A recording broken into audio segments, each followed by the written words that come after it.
but it wasn't until years later when he saw a picture of what Miller's Norseman aircraft looked like that he realized what he might have discovered. The reason Glenn Miller disappeared was because he was serving his nation.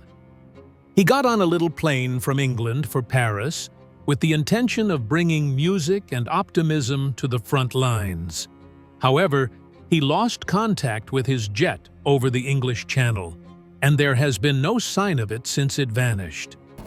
It was one of the biggest mysteries surrounding Wreckage for a long time until recently. What the search teams have recently found might be the truth, and it's more shocking than anyone could have imagined. A cultural icon and the musical beating heart of a generation, Glenn Miller was much more than a mere band leader during Wreckage. In the Mood, Moonlight Serenade, and Chattanooga Choo Choo are just a few of his classic anthems that have cheered up countless people, military and civilian alike. Miller had deserted his extraordinarily successful civilian profession by 1944 to join the U.S. Army Air Forces. In his view, music had the power to combat hopelessness, and boosting morale was crucial to achieving success. He went on a European tour with the Army Air Forces Band, performing for soldiers stationed far away. Not only was Miller amusing, but he was also motivating. He was a beacon of hope for a lot of Americans. At RAF Twinwood Farm in Bedfordshire, England, Glenn Miller got on a single-engine UC-64A Norseman plane on December 15, 1944. His band was waiting for him at Villacoublay Airfield, close to Paris, so he set off to arrive there. Preceding day's weather had been unfavorable, leading to the cancellation of previous flights. Miller boarded an unapproved plane, piloted by Flight Officer John R.S. Morgan, because he was both frustrated and anxious to go back with his band. Norman Bessel, Lieutenant Colonel, was also on board. They departed at around 1:55 p.m. The weather up there was chilly and overcast, but not stormy, and visibility was good. But an issue arose shortly after launch. The Norseman was never able to get where it was going. As soon as it crossed the English Channel, it vanished. Not a single distress signal, indicator of difficulty, or piece of wreckage was located. Initially, there was little cause for instant concern when the person went missing. During the conflict, misunderstandings were prevalent. It took some time for the upper command to notice that the jet had disappeared. Time ticked by. The band of Miller was waiting in Paris. No one responded to my messages. The hush became deafening. The fact of Glenn Miller's disappearance only became apparent when cops started asking inquiries and scheduled concerts were canceled. No one could find his jet. It had just disappeared. News outlets in both the US and Europe went into overdrive as it got out. Glenn Miller, whose songs had lifted people's spirits during tough times, had vanished. An already exhausted nation was further wounded by the rapid and intense public reaction. Families who had danced to his music, troops who had been inspired by his melodies, and the nation as a whole were all greatly affected. As soon as word got out, speculation started. Was his plane downed? Had the engine failed, causing it to go down? Could it have been that he had gone off under treacherous circumstances? The mystery was intensified by the delay in providing solutions.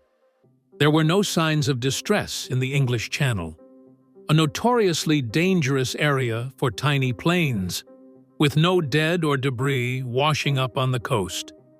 As if engulfed by the water, the plane had just disappeared.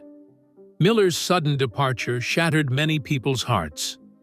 Beyond his musical contributions, he had served as a conduit between the domestic front in the United States and the faraway fronts in Europe.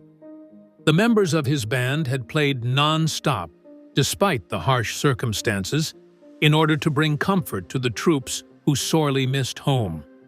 For the opportunity to serve, Miller had forsaken fame and security. In his haste to go back to his band, he felt compelled to catch that fateful aircraft. Theories started to circulate after this stunning disappearance in an attempt to explain what had transpired.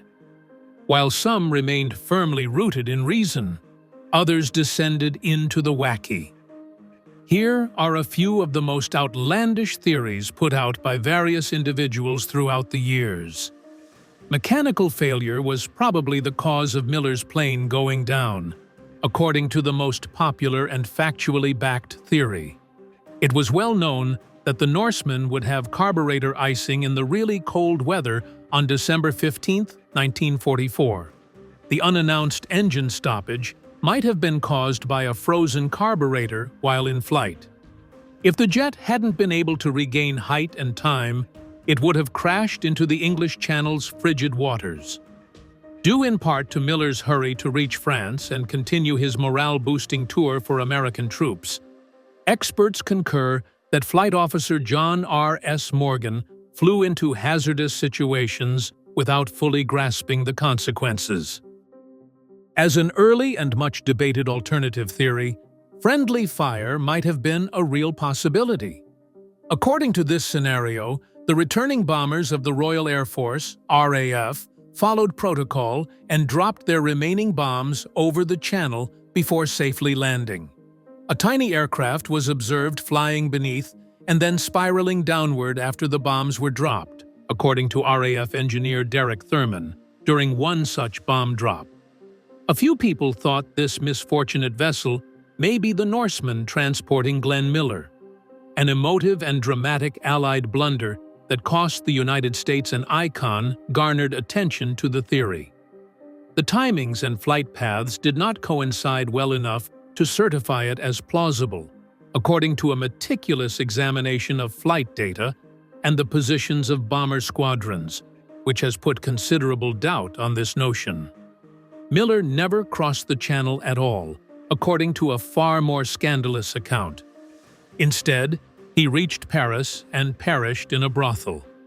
Supposedly, authorities hid the facts in an effort to save his reputation when he suffered a heart attack or died while seeing a prostitute. In an effort to demoralize Allied forces and the American people, Nazi propagandists like Hermann Göring disseminated this thesis widely. This assertion lacks convincing proof, despite its length. French sources and eyewitness accounts do not support the notion that Miller landed in Paris on that particular day. The Norsemen he boarded took off without ever touching down, according to military archives. The idea that Miller had been a U.S. government spy was another extremely fantastical claim. The theory that General Eisenhower dispatched Miller on a clandestine mission to speak with surrendering German commanders was advanced by journalist Hunton Downs. This account states that Miller was taken prisoner by the Nazis, who may have subjected him to torture before killing him. And comedian-turned-spy, back-channel negotiations, and wartime secrets make for an exciting espionage tale.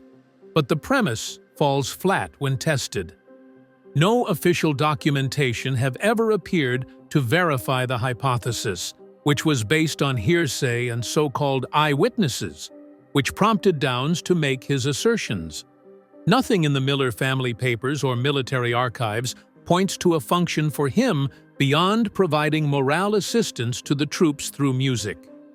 According to one version of this espionage tale, Miller managed to land in France but tragically perished while secretly negotiating a peace treaty with German officials. The news was concealed because some thought his death would have created international embarrassment. There is also no evidence to back up this hypothesis.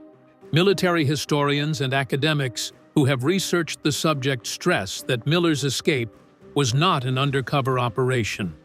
He was officially recorded as boarding a plane flown by a registered officer. His purpose was sonic, not tactical. Discussions on social media and internet forums continue to breathe new life into these stories even now. Because of the widespread skepticism of official accounts, one Reddit user went so far as to suggest that the government had covered up a bombing accident in order to avoid responsibility. Despite initial accusations directed at the government, an official inquiry was launched to determine the true cause of Glenn Miller's disappearance. After the alarming news broke that the famed bandleader and war morale booster Glenn Miller had disappeared without a trace, the official inquiry into his disappearance was immediately initiated. On January 20, 1945, the 8th Air Force formally established a board of inquiry in reaction to the increasing public concern and lack of clarity around the matter. The plan was to look into every possible lead and figure out what went missing. Pilots, weather forecasters, and others who had been present at the airport that day provided statements as part of the inquiry. It went over flight data, maintenance logs, and communication reports as well. The investigation determined that pilot confusion, technical failure, and bad weather were the most probable causes of the flight's downfall.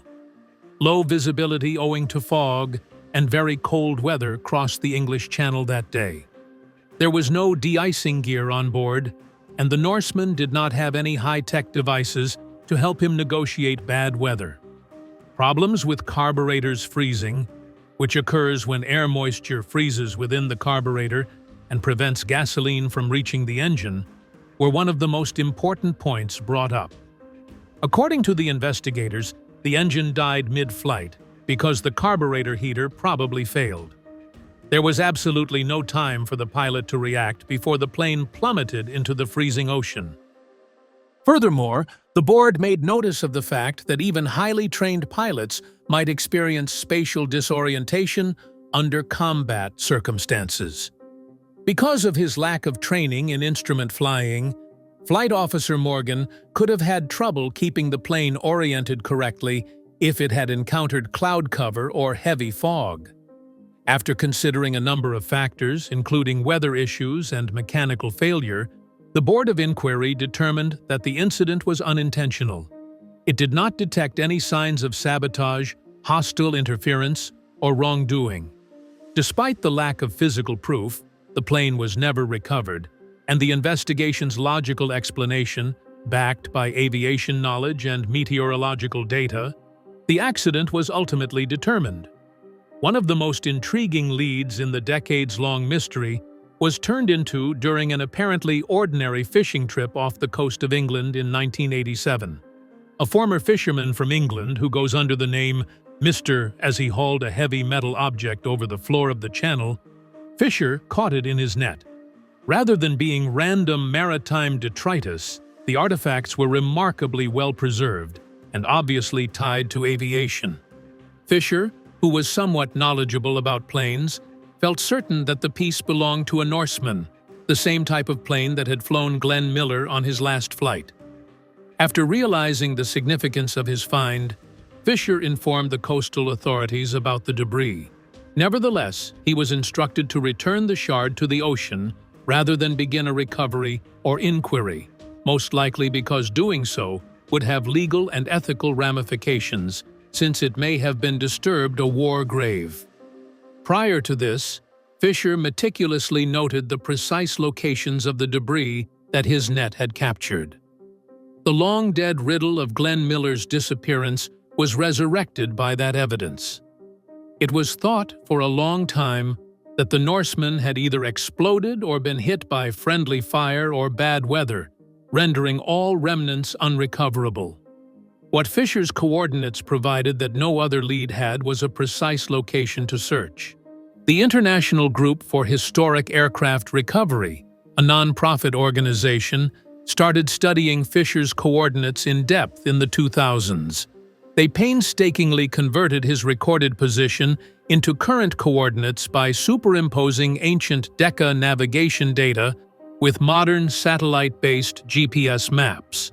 Finding historical Decca charts, changing the positioning format, and accounting for bathymetric and drift aspects was a complex task that showcased the team's dedication to precision. After the information was updated and confirmed, Tigjar and the aviation professionals who were working with them used side-scan sonar to survey the region. Several irregular metallic objects floating at a depth of around 130 feet were detected by the scans as anomalies in the water.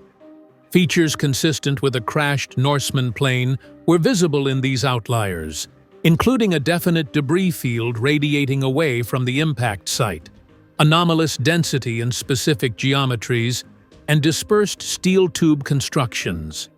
Most importantly, the UK Hydrographic Office recorded these underwater objects during extensive bottom mapping in 2001 and 2002, and they did not match to any known shipwrecks or marine impediments. This increased the likelihood that the debris was indeed associated with Miller's last trip and disproved other more traditional theories. The sonar results weren't the endpoint of TIGHAR's investigation. They analyzed the materials typically found on a Norseman aircraft using a forensic method.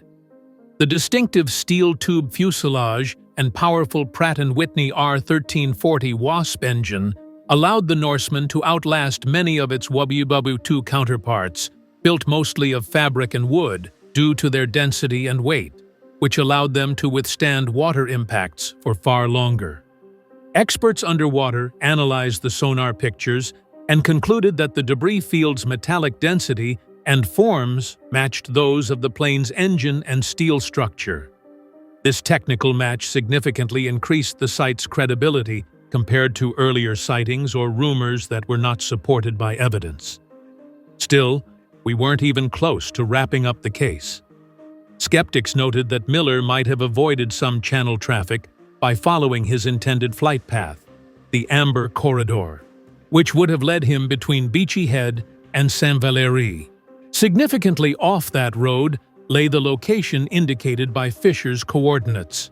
The pilot may have been compelled to scud run down the shore, departing from the intended track and inadvertently bringing the aircraft near Portland Bill, according to TIGHAR experts like Rick Gillespie, who speculated that heavy weather, low visibility, and navigational mistakes might have taken place. Such a detour seemed more conceivable with this argument, which was based on aviation logic and the difficulties of flying during wartime. Meanwhile, historian Dennis Sprague, a renowned Miller expert and author of Glenn Miller Declassified, offered helpful commentary. He brought a sense of caution to the inquiry by carefully reviewing each new accusation. According to Sprague, when a fast-moving aeroplane crashes into water, it will shatter into fragments, preserving only the engine block or steel tube. He also saw an inconsistency. Miller's Norseman had been painted olive gray military camouflage, whereas Fisher had described the debris as factory-finished silver gray. Regardless of these reservations, Sprague consented that physical evidence of Miller's crash location may be provided by the definitive recovery of steel fuselage pieces or the Wasp engine from Fisher's coordinates. Major Glenn Miller's Witu disappearance was one of aviation's greatest mysteries for over 80 years. The team, headed by Rick Gillespie, executive director of TIGHAR, and including Dennis Sprague, historian for Miller, addressed the matter with historical rigor instead of myth-chasing. In order to find and identify debris that may match Miller's aircraft, they used contemporary technologies and conducted extensive archive research. Their goal was to verify long-standing ideas against actual evidence. Components matching the Pratt & Whitney R1340 Wasp engine were found in the debris after further examination. Most of the cloth and wood had long since rotted away, but what little structural remains were still in good enough shape to be identified. From anecdotal evidence and supposition to engineering and historical data, this revelation represented a sea change. TIGHAR prioritized facts above spectacle. Despite the lack of glitz and glamour surrounding the discovery, it held great emotional and historical importance. If more remotely operated vehicle, ROV scans, or diving excursions established the plane's bones, it would be the first tangible proof of what happened to Miller, giving his loved ones, admirers, and military historians the closure they've been waiting for. Using state-of-the-art ROV technology to delve further into the ocean is the next logical step. Although it may be difficult to discern such information after decades underwater, these procedures will attempt to check serial numbers or marks on any remaining pieces. Their job is not about spectacle, but about capturing reality, Tighar made plain in their final report. The team has built a strong case for what happened to Glenn Miller by using sonar data, historical flight patterns, aircraft building analysis, and scientific confirmation. Alton Glenn Miller, better known as Glenn Miller, was born on March 1, 1904 in Clarinda, Iowa. He went on to become a legendary figure in American music. Because his family uprooted many times before finally settling in Fort Morgan, Colorado, he spent his formative years in a state of perpetual motion. Miller first felt a strong pull toward music while she was a high school student. He began his musical career on mandolin, but quickly transitioned to trombone, the instrument that would come to symbolize his unique style. He was so devoted to music that he forewent his own graduation to join a band in Wyoming, but he had been playing in local bands even before then. Miller departed from the University of Colorado after a short and unimpressive stay, during which he was more involved with dance bands than with his studies, in order to devote himself fully to music. He began performing and arranging in the mid-1920s when he joined Boyd Center's ensemble and then went on to Ben Pollock's orchestra. The Dorsey brothers and Benny Goodman were among the up-and-coming jazz musicians he connected with. Miller relocated to New York City in the 1920s and established himself as a renowned trombonist and arranger, thanks to his innovative style and talent. To further establish his credibility, he put out a trombone study book. Helen Berger, Miller's undergraduate love, was Miller's bride in 1928. In the 1930s, he kept working as an arranger for different band leaders, honing his craft and creating what would be known as the Glenn Miller sound. He honed his arranging abilities by studying the Schillinger system of musical composition, which allowed him to create his signature style, which featured a saxophone section led by a clarinet melody.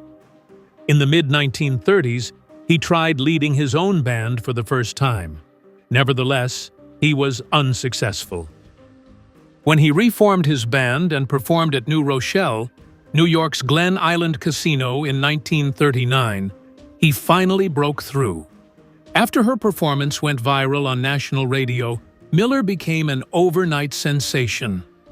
One of the most famous and successful large bands of that time was the Glenn Miller Orchestra. In the Mood, Tuxedo Junction, Chattanooga Choo Choo, and Moonlight Serenade were just a few of the band's many chart-topping singles. In fact, RCAC's first-ever gold record was Chattanooga Choo Choo in 1942. Miller had more number-one singles between 1939 and 1943 than either Elvis Presley or the Beatles had during their peak years. Miller was well known in the cinema and radio industries as well. His many performances on radio shows that reached millions of people led to his appearances in Sun Valley Serenade and Orchestra Wives. At the peak of his fame in 1942, Miller willingly volunteered in the United States Army out of a profound feeling of responsibility, notwithstanding his financial success. He managed to persuade the military that he could have a greater impact by using music to raise morale among troops. After being promoted to major and commissioned as a captain, he founded the Army Air Forces Band, which performed for troops in the United States and Europe. His live performances and transmissions brought solace and patriotism to soldiers stationed far from home. Lessons from the demise of Glenn Miller go well beyond the realm of music. People sought dramatic answers in the lack of evidence, and for decades, rumors abound over his disappearance, ranging from friendly fire to clandestine spy operations.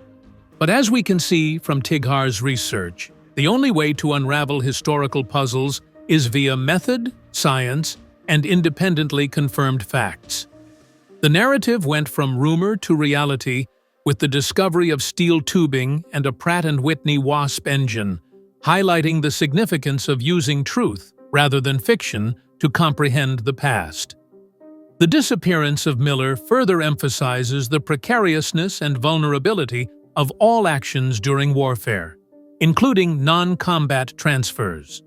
Despite the fact that his journey was just a transatlantic transfer, the plane was probably destroyed by weather or technical problems.